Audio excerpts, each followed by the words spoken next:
Well, now, if we go back to the first point, taking Goethe's words that all that is transitory is but a symbol, and that we want to feel that all things have significance, it does seem to me that there's a sense in which we often use the word significance, where the word seems to be chosen quite naturally, and yet at the same time it's not quite the right word. We say, for example, often of music, that we feel it to be significant, when just at the same time we don't mean that it expresses some particular kind of concretely realizable emotion, and certainly it's not imitating the noises of nature. Program music, which simply imitates something else, and it deliberately sets out to express sadness or joy or whatever, is not the kind of thing I mean. So often when one listens to the beautiful arabesque character of the Baroque composers, Bach or Vivaldi, it is felt to be significant, not because it means something other than itself, but because it is so satisfying as it is. And we use then this word significance. So often, in those moments when our impetuous seeking for fulfillment cools down, and we give ourselves a little space to watch things, as if they were worth watching, ordinary things. And in those moments when our inner turmoil has really quietened, we find significance in things that we wouldn't expect to find significant at all.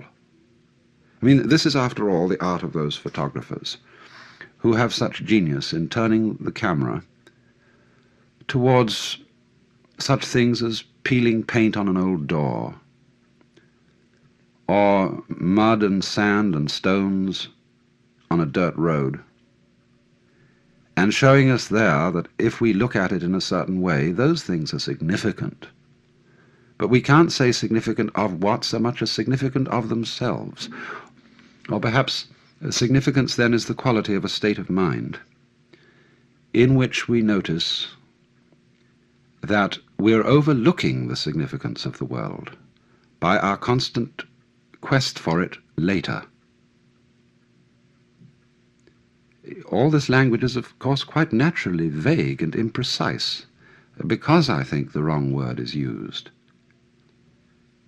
And yet not entirely the wrong word, because, as I said, it comes so naturally to us.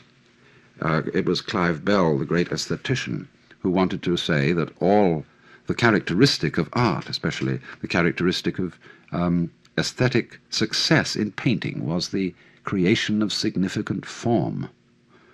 Again, a very vague, imprecise expression. But it certainly is an attribute, not only of those moments in which we are tranquil inside, but also of moments of deep spiritual experience, of what would be called moksha, or release in Hinduism, or satori in Zen. That in those moments the significance of the world seems to be the world, seems to be what is going on now. And we don't look any further. The scheme of things seems to justify itself at every moment of its unfoldment. I pointed out that this was particularly a characteristic of music. It's also a characteristic of dancing. And in the sensation of belonging with one's fellow men, in the carrying out of some significant pattern of life, which I mentioned as a second sense of the world being meaningful. Again, the character of this feeling is, again, something that is fulfilled in itself. To dance is not to be going anywhere. When we dance in the ballroom, we don't have a destination, we're just going round the room. And it's in doing this, it's in executing the pattern, in singing the music with other people, that even though this doesn't point to anything outside itself, we again get the sense of meaning. And this is also obviously the case so often in the satisfaction of the biological urges. Does one live to eat or eat to live? I'm not at all sure about this. I'm sure I very often live to eat, because sitting around a table with people, I don't like eating alone, and enjoying food is absolutely delightful. And we're not thinking when we do this, at least certainly I'm not, that we have to eat because it's good for us, and that we've got to throw something down the hatch, as Henry Miller said, and swallow a dozen vitamins, just because our system needs nourishment.